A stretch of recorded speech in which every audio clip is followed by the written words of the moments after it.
The Cleveland Browns abandoned their fans on this date. Welcome back to On This Date. Today's date is November 6, 2023. It is the 310th day of the year. There are 55 days left in 2023. It is the 45th Monday in the 45th week in the 45th day of fall. You got 45 days left until winter. That's a lot of 45s right there. Today is National Saxophone Day. National Saxophone Day is celebrated on November 6, which is the birthday of the inventor, Antoine Joseph Sax. He invented the early version of the saxophone in the 1840s and got a patent for it in 1846. He also invented 3 other saxophone type things. There's wind instruments, but they all had sax before them. The sax trombone, the sax horn, and the sax tuba. He also played the flute and clarinet. A lot of people think that the saxophone was created in England or the United States. It's a misconception. He's actually from Belgium, and he invented the saxophone, or the early version, while in Belgium. Some of his other inventions happened while he was living in France. All right, let's see what else November 6th has given us. 1860, Abraham Lincoln is elected as the 16th president of the United States with only 40% of the popular vote, defeating John C. Breckinridge, John Bell, and Stephen A. Douglas in a 4-way race. 1900, President William McKinley is reelected along with his vice president and running mate, Governor Theodore Roosevelt of New York. Republicans also swept the congressional election, winning increased majorities in both the Senate and the House of Representatives.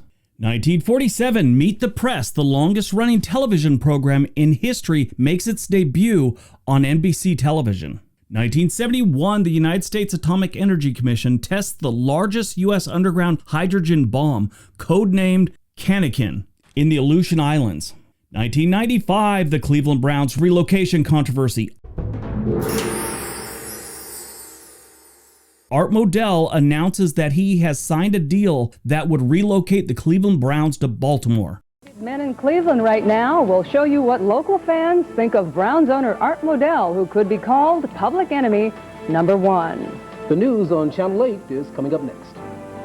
It's quiet now compared to... I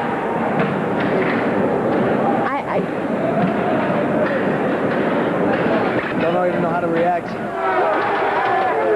Some knew exactly what they wanted to do. Seats that have been in place since 1931 were torn out and taken home for mementos. Now, to a lot of people, this isn't a big deal, but let me explain it to you. First of all, full disclosure, I'm a diehard Cleveland Browns fan, and this was bigger than just being a fan, because the Cleveland Browns sort of belong to the city. There's a few different teams in different sports that are like that. The Green Bay Packers, they could never play anyplace else but Green Bay. The Pittsburgh Steelers are the same way. Boston Red Sox, New York Yankees. There's just some teams in different sports that if they left, it's just not right. The Cleveland Browns are one of those teams, and they moved. So the city of Cleveland and a few other people decided to sue Art Modell, the owner of the Browns, and the Maryland Stadium Authority, who was the one letting the Browns come to Baltimore. It was all kinds of lawsuits about breaching the lease and just all this weird stuff, and different people had different things, and there was injunctions filed, and season ticket holders sued. The United States Congress even held a hearing on the matter. In the end, the NFL got involved and decided to come up with an agreement between the city of Cleveland, the fans, and Art Modell and his football team. The NFL promised the city of Cleveland, and got it all in writing, that they would have their own team within 2 to 3 years if they could get all the funding and new owners lined up. So there was a franchise just waiting. It had to be in Cleveland. Now, there's these billionaires and these groups that have wanted football teams for years, and they've gotten in line, and so there's always someone to have a football team there. It's just getting someone to agree to take a franchise and keep it in Cleveland. Well, they eventually got those people. Now, part of the agreement was that the Cleveland Browns were now going to be treated like they were on hiatus.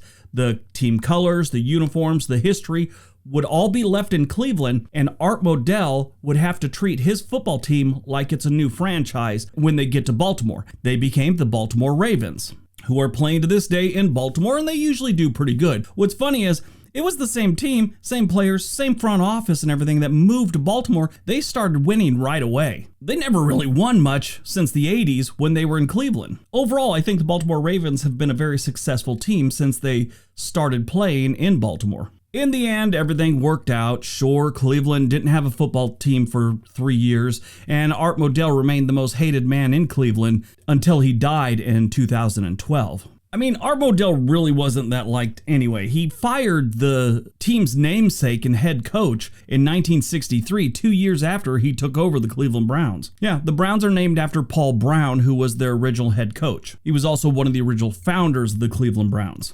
2012, Tammy Baldwin becomes the first openly gay politician to be elected to the United States Senate. Movies released on November 6, 2015, Spotlight. This is a 2-time Academy Award-winning film about the Boston Globe's reporting on child molestation scandals within the Catholic Church. This was a really good movie based on a true story. It starred Rachel McAdams, Mark Ruffalo, Michael Keaton, Stanley Tucci was in it, Liev Schreiber was in it, Billy Crudup, and John Slattery. Excellent, excellent movie. There's a blog that kind of breaks down how true a movie is to the actual story. It's called Information is Beautiful, and they said that while taking creative license into account, the film was 76.2% accurate. Good movie though. If you ever get a chance, definitely watch that. Born on November 6, 1988, Emma Stone, actress who made her film debut in the 2007 high school comedy Superbad, which is hysterical, and then went on to earn a prominent role in Zombieland, Easy A, The Help, and Birdman. She won an Academy Award for her role in the 2016 film La La Land. She was cast as Cruella de Vil in the live-action reboot of Disney's 101 Dalmatians. She's a pretty good actress.